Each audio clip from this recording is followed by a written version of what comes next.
பொருந்தாத கூட்டணி சொல்லி பல்வேறு கருத்து உங்களோட கருத்து என்ன சொல்லுங்க? எதிர்கட்சிக்காரர் அப்படித்தான் சொல்லுவோம்.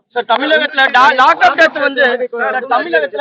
டெத் வந்து தொடர்கதையாயிட்டு இருக்கு. நம்ம பல்லாவரத்துல இருக்க புனிதன் கூட சமீபத்துல இறந்திருக்காரு. அதை எப்படி பாக்குறீங்க? பாஜகவை சேர்ந்த நயினா நாகேந்திரன் எல்லாம் அடித்தளத்துல பதிவு செய்திருக்கிறார்கள். அதே போல தாவாய்க்காவை சேர்ந்த அருண்ராஜ் எலெக்ஷன் இருங்க, இன்னொரு 1.5 மாசத்துல எலெக்ஷன் வரப்போகுதுங்க. இந்த திமுக மேல வந்து என்ன சொல்றான் எதிர்கட்சிக்கு? இந்த திட்டங்கள்லாம் என்ன சொல்றாங்க? சட்ட ஒழுங்கு சரியில்லை, அவங்க ஆட்சியில் சரியா இருந்ததா?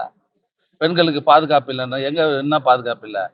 சும்மா தேர்தல் வர நேரத்துல வீணா நல்லா இருக்கிற ஆட்சி மேல ஒரு கலங்கத்தை ஏற்படுத்தி ஆட்சி கட்டப்பெற வரணும்னு சொல்லி தான் புதுசா உடலில் காயங்கள் இருக்கு, நாங்க பார்த்தோம் அப்படின்ட்டு அவங்களுடைய உறவினர்கள்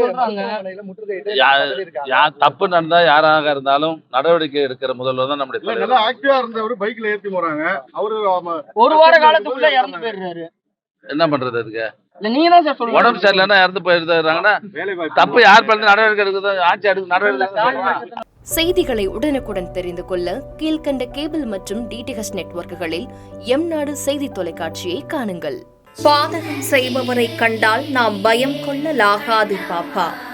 மோதி மிதித்து விடு பாப்பா, அவர் முகத்தில் உமிழ்ந்து விடு பாப்பா.